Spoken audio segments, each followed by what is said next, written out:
नमस्कार विद्यार्थी मित्रांनो, ओयासीच्या ऑनलाईन प्लॅटफॉर्ममध्ये आपलं स्वागत आहे। या व्हिडिओमध्ये आपण पाहणार आहोत 23 नोव्हेंबर 2025 रोजी जो TET पेपर क्रमांक 1 झाला होता।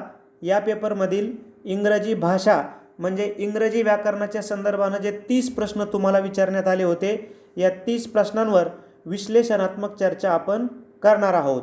या अगोदरही आपण आपल्या चॅनलला 2013 पासून ते 2025 पर्यंत जे झालेले पेपर आहेत त्या पेपरवर आपण विश्लेषण करणारे व्हिडिओ बनवलेले आहेत, ते तुम्ही तिथे जाऊन बघू शकता। त्याचबरोबर आपलं जे ॲप आहे ओएसिस करियर पॉईंटचं ॲप, या ॲपमध्ये सुद्धा 2013 ते 2025 पर्यंत म्हणजे आतापर्यंतचे सर्व ओल्ड पेपर TETचे तुम्हाला तिथं उपलब्ध करून देण्यात आलेले आहेत सब्जेक्ट वाईज। ते तुम्ही पेपर सोडवू शकता, व्ह्यूज करू शकता। त्याचबरोबर लिंकद्वारे तिथे जाऊन तुम्ही व्हिडिओसुद्धा बघू शकता। या ॲपची लिंक या व्हिडिओच्या डिस्क्रिप्शन बॉक्समध्ये दिलेली आहे। त्याचबरोबर तुम्ही डायरेक्ट प्ले स्टोअरवर जाऊन सुद्धा आपलं ओएसिस करियर पॉईंटचं ॲप डाउनलोड करू शकता। तर अधिक वेळ न घेता जो 23 नोव्हेंबर 2025चा पेपर आहे TET पेपर क्रमांक 1, त्यामधील इंग्रजी व्याकरणाचे प्रश्न पाहूयात। प्रश्न आहे, choose the correct passive construction of the given sentence. Chefs use their machines to mix the ingredients. आता दिलेलं वाक्य आपल्याला पाहिलं कीच लक्षात येतं की शेफ्स आणि यूज म्हणजे दिलेलं वाक्य हे सिंपल प्रेझेंट टेन्समध्ये आहे। मग आता सिंपल प्रेझेंट टेन्समध्ये दिलेलं वाक्य आहे, सिंपल प्रेझेंट टेन्सचा पॅसिव्ह व्हॉइस कसा होतो, तर सुरुवात होते ऑब्जेक्ट, नंतर am, is, R plus V3 म्हणजे क्रियापदाचा third form plus by plus subject or remaining sentence. आता या स्ट्रक्चरमध्ये आपल्याला वाक्य बघायचं आहे। मग चला बघूयात आपण आता काय काय आहे आपलं। Chefs use these machines to mix the ingredients. आता बघा सुरुवात होईल दिस मशीननं, तर ते सर्वच ठिकाणी आहे, 1, 2, 3 आणि 4ही पर्यायात आहे। ओके, याला आपण थोडंसं वरती घेऊयात। यस, बघा सुरुवात दिस मशीन, दिस मशीन, दिस मशीन, दिस मशीन। आता यानंतर काय येणार, एम, इज, आर येणार, यापैकी एक येणार। हा येणार का, नाही, पहिला पर्याय कटला। आर येऊ शकतं, आर येऊ शकतं। वेअर येणार का, नाही, म्हणजे चौथा पर्याय पण कटला। ओके, मग एम, इज, आर पैकी आर येणार। त्यानंतर V3 बघा यूज्ड आहे, पण इथं मध्ये बिईंग आलं ना, म्हणजे हे पण येणार नाही। झालं, पर्याय 2 हे आपलं उत्तर होणार आहे। परत समजून घेऊयात, बघा सुरुवात झाली these machines are used by chefs to mix the ingredients, म्हणजे बरोबर आला ऑब्जेक्ट, नंतर am, is, are, V3 by आणि रिमेनिंग सेंटेन्स। नेक्स्ट क्वेश्चन पाहायचा आहे आपल्याला। Choose the word opposite in the meaning to the given word fragile. आता याचा अर्थ होतो नाजूक किंवा ठिसूळ, मग याचा अपोजिट निवडायचा आहे ना, विरुद्धार्थी। मग नाजूक किंवा ठिसूळचा विरुद्धार्थी काय होईल, मजबूत, कणखर, तर रोबुस्ट याचा अर्थ होतो मजबूत किंवा कणखर। इतर पर्यायाचे अर्थ पाहून घेऊ। वीक म्हणजे कमकुवत, जेंटल म्हणजे सौम्य, नम्र, आणि सबड्यूड म्हणजे शांत। प्रश्न आहे की choose the misspelled word, misspelled आपल्याला निवडायचं आहे। एक्स्ट्रॅक्ट म्हणजे काढून टाकणे, हे बरोबर आहे। इलिजिबल म्हणजे पात्र, बरोबर आहे। एक्सप्लेनेशन हे आपलं उत्तर आहे, हा मिसस्पेल्ड झाला आहे। काय झाला मिसस्पेल्ड, इथे हा जो आय आला आहे ना, हा आय नाही पाहिजे, पाहिजे नाही, आलं लक्षात। आणि एक्सटेन्शन म्हणजे विस्तार किंवा वाढ, हे पण बरोबर आहे।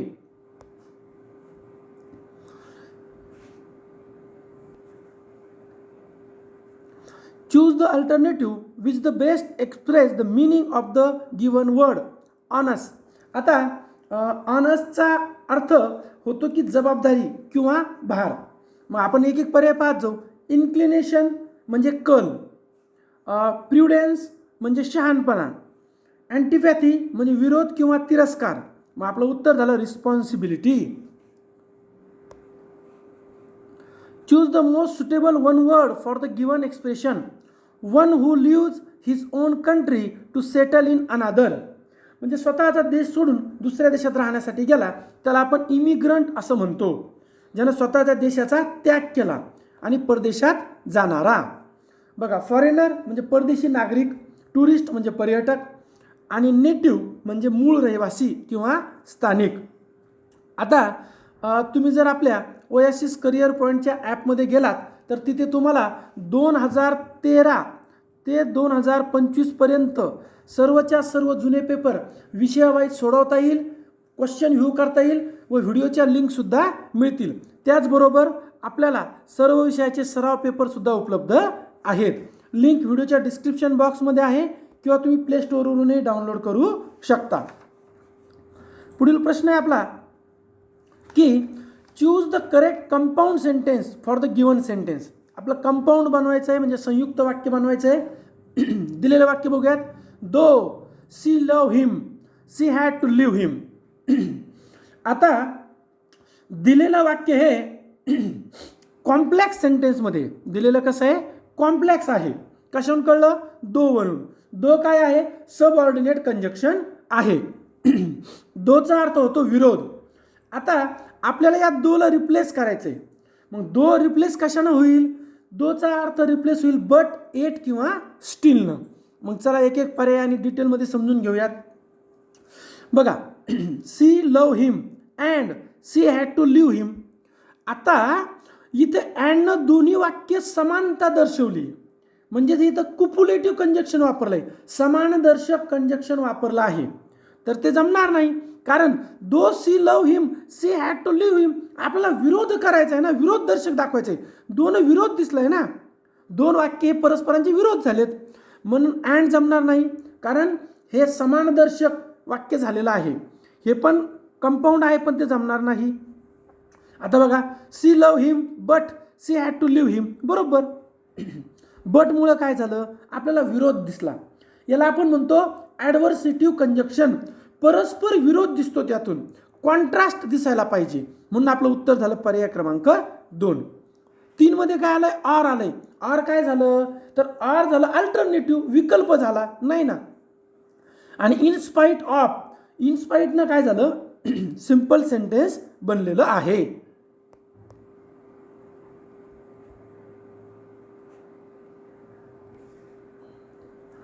नेक्स्ट आहे आपलं choose the correct indirect speech for the given sentence.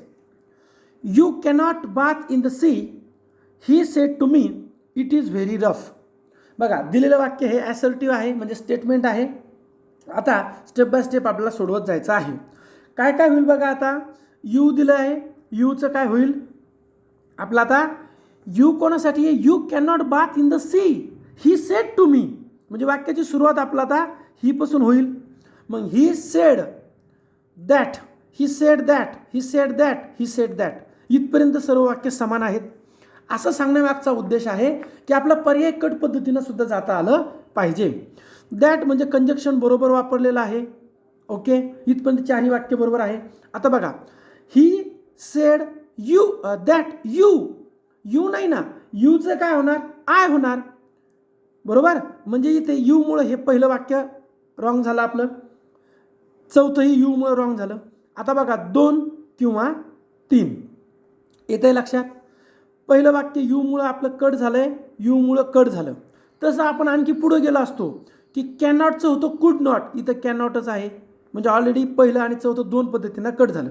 आता दुसरं सेंटेन्स बघा, he said that I could not bath in the sea, he said that I could not bath in that sea. इथे जे दी झालं आहे त्याचं दॅट झालं, म्हणजे दोन्ही ठिकाणी बरोबर आहे. आता इथपर्यंत आपलं बरोबर आहे. आता it is very rough, it is very rough यामुळे आपल्याला काय दाखवायचं आहे की ॲडव्हर्ब क्लॉज ऑफ रिझन आला आहे. का नाही पाहू शकत? कारण ॲडव्हर्ब क्लॉज ऑफ रिझन इथं येणार, आपल्याला वापरायचं आहे आता ॲज किंवा बिकॉज. पहिल्या वाक्यात बिकॉज होतं पण ते ऑलरेडीच कट झालं. इथं आहे इफ, इथं आहे ॲज, झालं आपलं तिसरं उत्तर बरोबर आहे.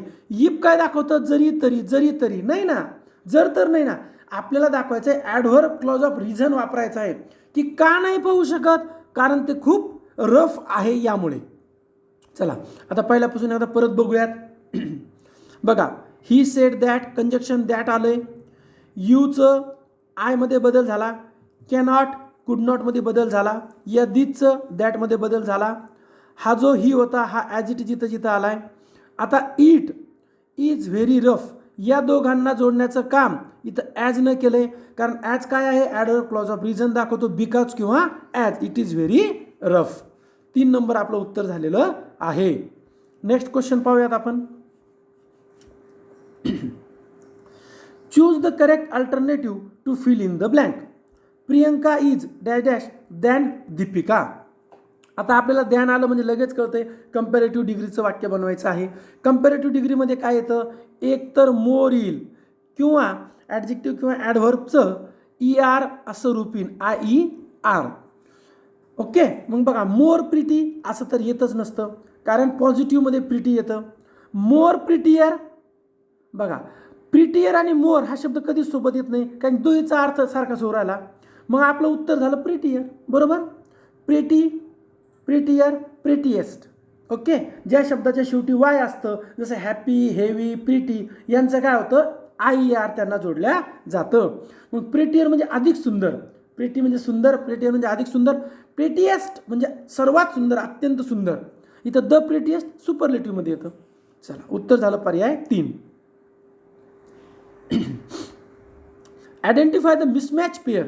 बी hive, bird nest, spider web, cat kitten. बघा मिसमॅच काय झालंय, बी म्हणजे हाईव्ह, मधमाशांचे पोळे असते, बरोबर. बर्ड नेस्ट घरटे, बरोबर. स्पायडरचं वेब असतो, जाळे, बरोबर. कॅट किटन नाही, कॅटचं काय असतं माहिती आहे का, कॅटचं असतं आपल्याला कॅटरी, CATTERY, हे असतं पाळीवसाठी. आणि जर रानटी मांजर असेल तर त्याचं असतं लेअर, LAIR. हे झालं त्यांचे घर. मग कॅट किटन काय झालं, तर कॅट किटन झालं यंग वन किंवा ऑफस्प्रिंग किंवा पिल्लू. कॅटच्या पिल्लूला काय म्हणतात, किटन. म्हणजे आपलं उत्तर झालं पर्याय 4. पुढे आहे की choose the correct alternative to fill in the blanks. Don't side dash dash those who at contrary dash dash national interest. आता आपली इथं वाक्याचा अर्थ असं समजून घ्यायचा आहे की बाबा त्यांची बाजू घेऊ नका जे राष्ट्रहिताच्या विरोधी काम करतात, अशा अर्थानं. मग आता साईडच्या सोबत काय येतं, त्यांची बाजू घेऊ नका. मग कुणाची तरी बाजू घेणे किंवा न घेणे यासाठी साईड विथ येतं आहे. Confirm, side with. ओके, मग विथ इथं आहे, इथे आहे, इथे आहे. दुसरा पर्याय तर कटला. ओके, म्हणजे आता आपल्या लक्षात आलं की दुसरा पर्याय कट झाला. पहिला, तिसरा आणि चौथा उत्तर येऊ शकतो. मग आता कॉन्ट्ररी, कॉन्ट्ररी ऑफ येत नाही, कारण इंग्लिशमध्ये तसं वापरत नाही. आता कॉन्ट्ररी विथ, कॉन्ट्ररी विथ म्हणजे विरोधी सोबत, विरोधी सोबतच होणार नाही ना, म्हणजे विथ पण चुकलं. म्हणजेच काय येणार, कॉन्ट्ररी टू. मग don't side with those who act contrary to national interest. त्यांची बाजू घेऊ नका, त्यांच्या बाजूने उभं राहू नका, त्यांचं समर्थन करू नका जे राष्ट्रहिताच्या विरोधी आहेत. नेक्स्ट क्वेश्चन आहे आपला. Choose the correct alternative to fill in the blanks. Dash dash best when corrupted become worst. आता इथं बेस्ट हा सुपरलेटिव्ह फॉर्म आहे, वर्स्ट हा सुपरलेटिव्ह फॉर्म आहे. Good, better, best, bad, worst, worst. Okay, आता आपल्याला माहिती आहे जेव्हा सुपरलेटिव्ह डिग्री येते तेव्हा त्या अगोदर कोणता आर्टिकल येतं, द. इथं कुठलाही म्हणजे अगदी सोपा प्रश्न होता, हक्काचा 1 मार्क होता. दोन्ही ठिकाणी सुपरलेटिव्ह फॉर्म आहे, त्या ठिकाणी काय येणार, आर्टिकल द येणार. पर्याय क्रमांक 1 आपलं उत्तर होणार आहे. पुढचा प्रश्न व्हायचा आहे आपला. Identify the tense of the given sentence. An ancient Greek slave was worth his own weight in salt. आता बघा, an ancient Greek slave, slave म्हणजे काय, गुलाम. हे झाला आपला सब्जेक्ट. वॉज हे झालं इथं मेन व्हर्ब. मेन व्हर्ब आहे V2 मध्ये, म्हणजेच आहे सिम्पल पास्ट.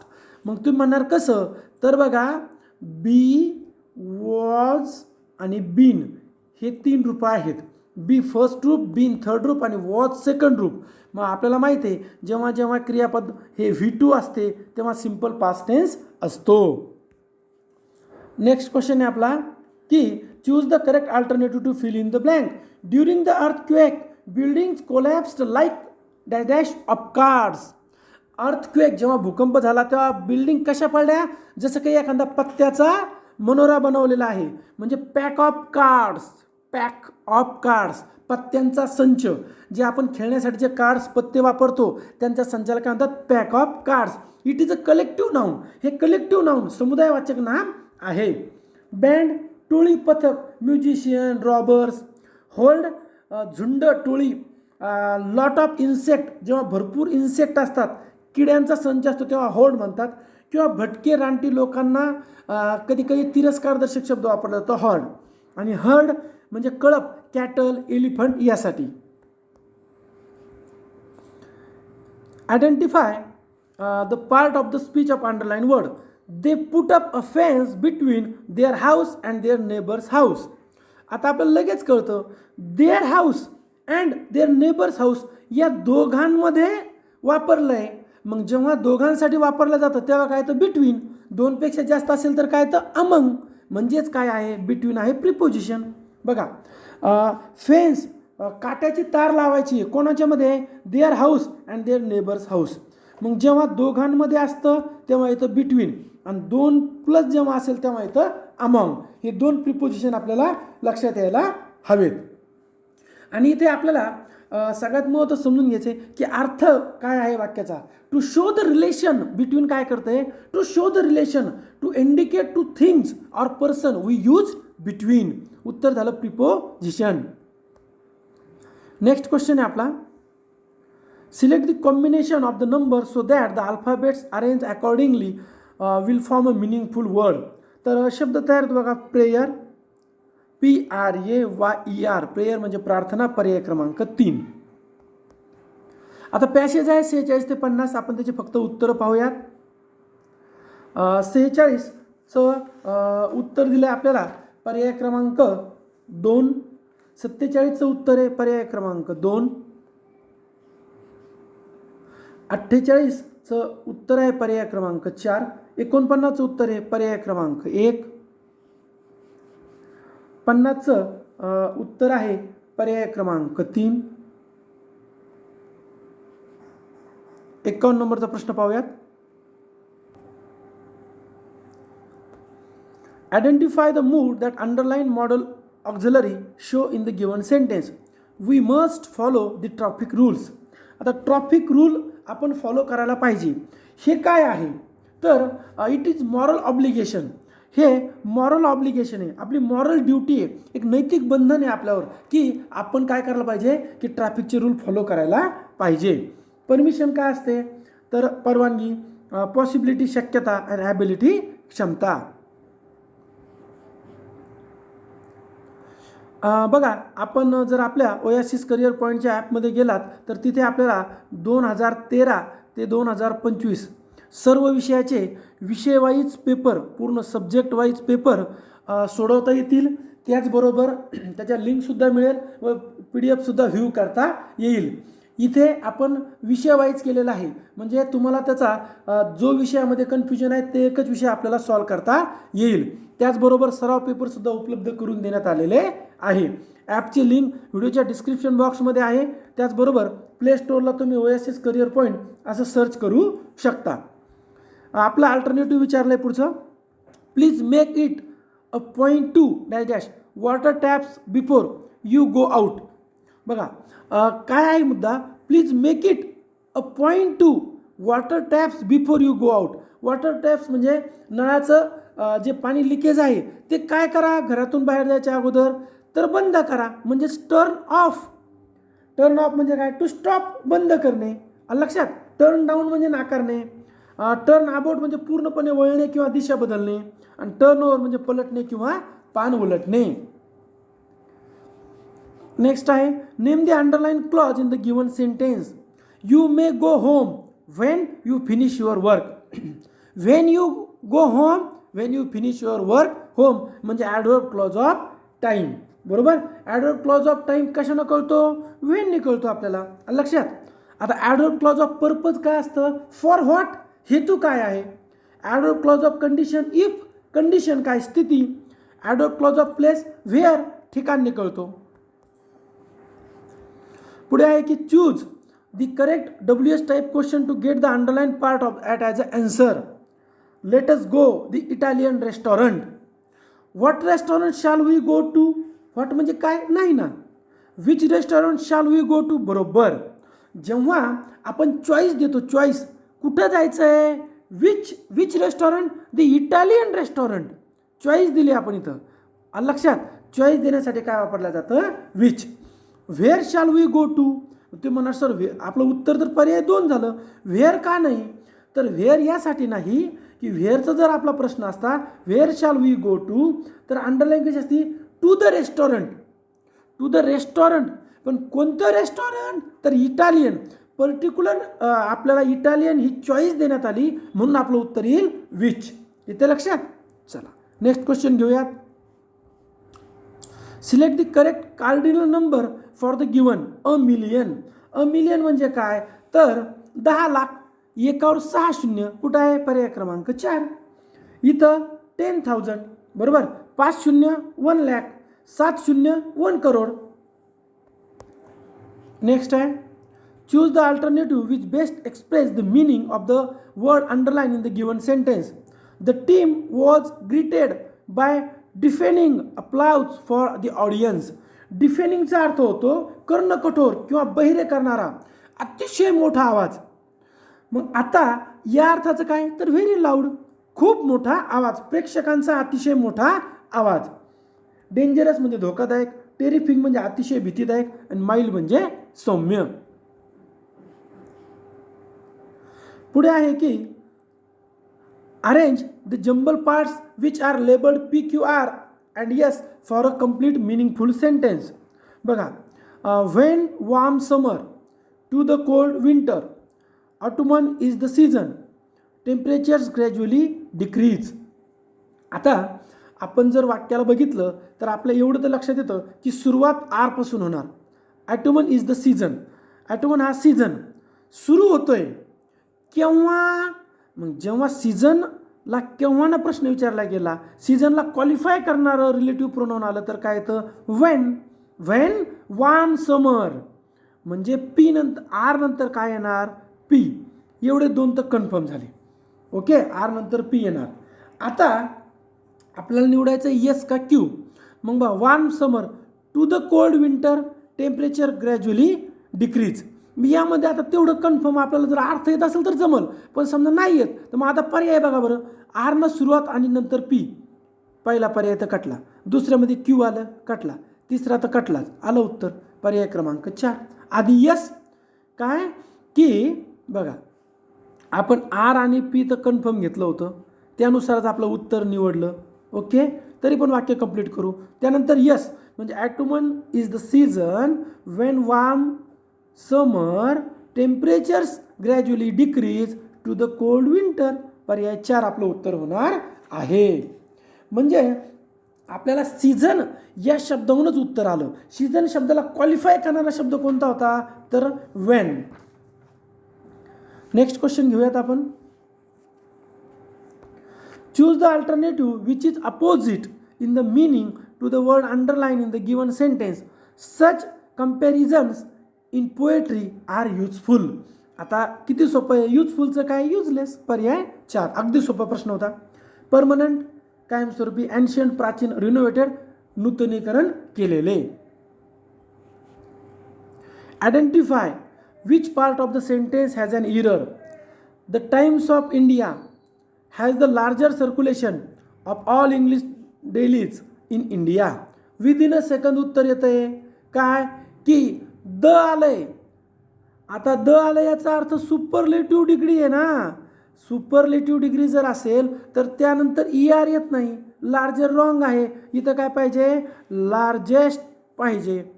ओके, मग आता जर लार्जेस्ट पाहिजे तर इरर कुठं आहे, पर्याय क्रमांक बी मध्ये. सुपरलेटिव्ह डिग्रीमुळं इथं ER चालणार नाही, तिथं EST पाहिजे, लार्जेस्ट. म्हणजे उत्तर आहे पर्याय क्रमांक 2. आणि आपला शेवटचा प्रश्न आहे choose the correctly spelled word. ड्युरेशनची स्पेलिंग बरोबर आहे. ड्युरेशन म्हणजे कालावधी.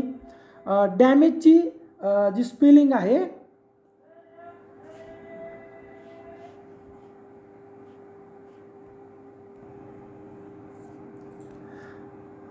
डॅमेजची स्पेलिंग आहे, इथे ई नाही पाहिजे, हा ई पाहिजे नाही, इथं पाहिजे ए. इलेक्ट्रिसिटीमध्ये हा एस नाही पाहिजे, इथं पाहिजे सी. आणि इकॉनॉमिकलमध्ये हा ई नाही पाहिजे, इथं पाहिजे ए. म्हणजे आपल्या लक्षात आलं की आपलं करेक्ट उत्तर आहे ड्युरेशन. डॅमेजमध्ये ई नाही पाहिजे, इकॉनॉमिकलमध्ये ई नाही पाहिजे आणि इलेक्ट्रिसिटीमध्ये यस नाही पाहिजे. इथं पाहिजे सी, इथं पाहिजे ए, इथे पाहिजे ए. बघा अशा प्रकारे आपण पूर्ण 30 प्रश्नांवरती चर्चा केली सविस्तररित्या. तुम्ही जर सेट TET टॅटची तयारी करताय तर आपलं ओएसिस करिअर पॉईंटचं ॲप प्ले स्टोअरला उपलब्ध आहे किंवा या व्हिडिओच्या डिस्क्रिप्शन बॉक्समध्ये लिंक दिलेली आहे. तुम्ही आपलं YouTube channel, Telegram channel, WhatsApp channel, Facebook page, इन्स्टाला अकाउंट आहे आणि वेबसाईटसुद्धा आहे. सर्वांच्या लिंक व्हिडिओच्या डिस्क्रिप्शन बॉक्समध्ये आहे. कोणत्याही प्लॅटफॉर्मवर गेलात तर आपल्याला अभ्यासाचीच माहिती मिळणार आहे. व्हिडिओ आवडल्यास लाईक करा, आपल्या मित्रांना शेअर करा. त्याचबरोबर ओएसिस करिअर पॉईंटचं यूट्यूब चॅनल सबस्क्राईब करा. धन्यवाद.